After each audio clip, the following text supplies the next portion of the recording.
Next, Russia launched a drone strike on the Ukrainian city of Sumy overnight, killing at least 2 people and injuring 12 more, according to local authorities.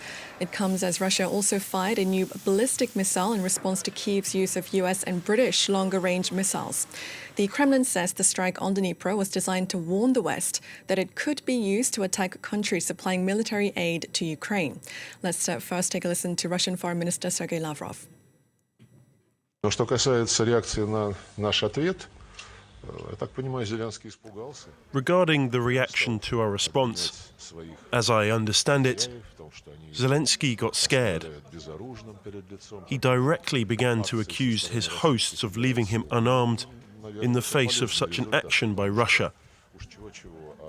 Well, this is probably a useful result, because it allowed at least to be closer to reality, to feel it on your own skin, I would say. As for what to expect from Biden and his outgoing administration, well, ATACMS supplies and allowing the British and French to use Storm Shadows and Scalp missiles, of course, is an act of leaving a bad legacy to the next administration. Well, let's get the latest now with our correspondent Gulliver Cragg, who's standing by for us in Kyiv. Gulliver, are Ukrainians worried about this escalation? It's funny to hear Lavrov there accusing Volodymyr Zelensky of being scared, because that's one of the words that Volodymyr Zelensky has been using lately to describe the Russians, trying to claim that they're scared. I think in reality it's Ukrainians who are more worried at the moment. I mean, there have been new details coming out about this intermediate range ballistic missile that was tested for the first time yesterday. The Ukrainian military intelligence say that it flew nearly 1,000 kilometers in just 15 minutes, that it had 6 warheads on it, not nuclear warheads, conventional warheads, but 6 of them with 6 submunitions in each of them. So it's a very powerful weapon. The Ukrainians don't have any kind of air defense systems that could shoot such a thing down. This morning, the Ukrainian parliament announced that it was cancelling its session, or at least several MPs from the parliament said that they had been told the session was cancelled for that reason. And so that has made people in Kyiv be a bit worried that they might be expecting a strike with a similar missile on the capital. Though later on in the day, it turned out apparently that the cabinet had met, not the parliament, but the cabinet of ministers. So I guess they weren't that worried. Certainly, though, Ukrainians are more worried than usual and perhaps heeding the air raid sirens a bit more than usual today. But what they're really worried about is this message being sent to the West by Vladimir Putin. They fully understand that testing this missile and the kind of rhetoric coming from the Russians is designed to try to discourage Western allies of Ukraine, such as the United Kingdom and the United States and also France, from supplying Ukraine with the weapons it needs and giving permission to use those weapons on Russian soil.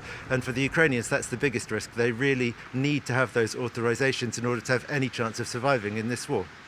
Now, the situation on the front line remains very desperate for Ukrainians. Does Kyiv believe that the green light by the United States to use, for example, long-range missiles in Russia can turn things around?